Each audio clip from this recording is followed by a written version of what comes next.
Tak terukur kebaikan yang selalu ku terima.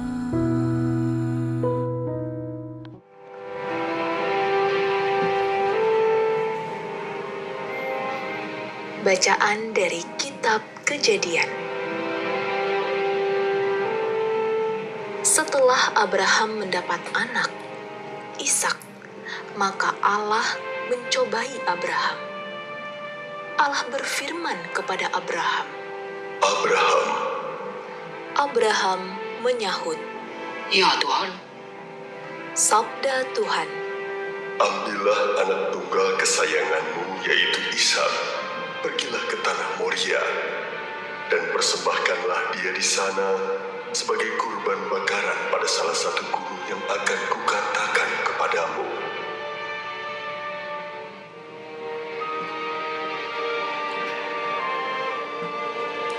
Maka sampailah mereka ke tempat yang dikatakan Allah kepada Abraham. Abraham lalu mengulurkan tangannya dan mengambil pisau untuk menyembelih anaknya. Tetapi berserulah malaikat Tuhan dari langit. Abraham, Abraham. Sahut Abraham. "Ya Tuhan." Lalu Tuhan bersabda, Jangan bunuh anak itu, dan jangan kau apa-apakan dia. Kini aku tahu bahwa engkau takut akan Allah, dan engkau tidak segan-segan menyerahkan anakmu yang tunggal kepadaku. Lalu Abraham menoleh dan melihat seekor domba jantan di belakangnya, yang tanduknya tersangkut dalam belukar. Diambilnya domba itu dan dipersembahkannya sebagai kurban bakaran pengganti anaknya.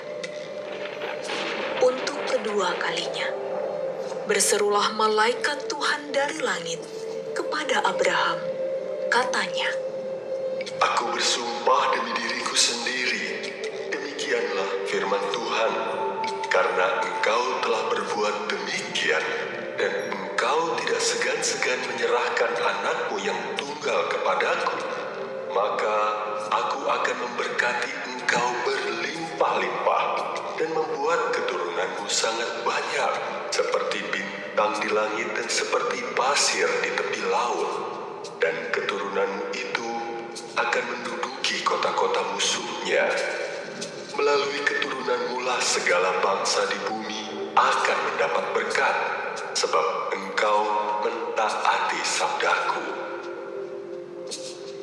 demikianlah sabda Tuhan.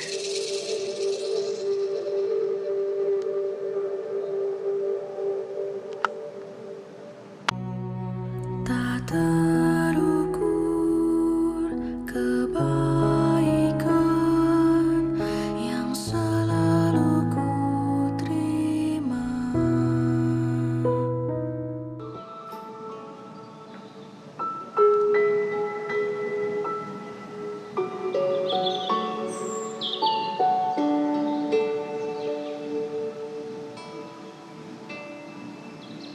Bacaan dari surat Rasul Paulus kepada jemaat di Roma. Saudara-saudara, jika Allah di pihak kita, siapakah yang akan melawan kita? Allah bahkan tidak menyayangkan anaknya sendiri, tetapi yang menyerahkannya demi kita semua. Bagaimana mungkin Ia tidak menganugerahkan segalanya bersama anaknya itu kepada kita? Siapakah yang akan menggugat orang-orang pilihan Allah? Allah yang membenarkan mereka? Siapakah yang akan menghukum mereka? Kristus Yesus yang telah wafat? Bahkan lebih lagi, yang telah bangkit, yang juga duduk di sebelah kanan Allah, yang malah menjadi pembela bagi kita. Demikianlah sabda Tuhan.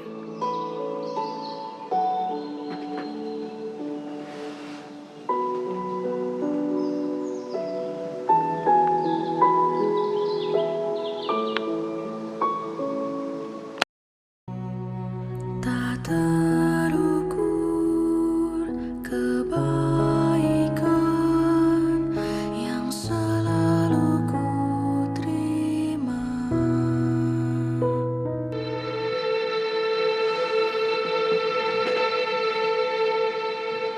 Inilah Injil suci menurut Markus. Sekali peristiwa, Yesus berbicara tentang bagaimana ia akan menderita sengsara. Sesudah itu, ia membawa Petrus, Yakobus, dan Yohanes, dan bersama-sama mereka naik ke sebuah gunung yang tinggi. Di situ mereka sendirian saja.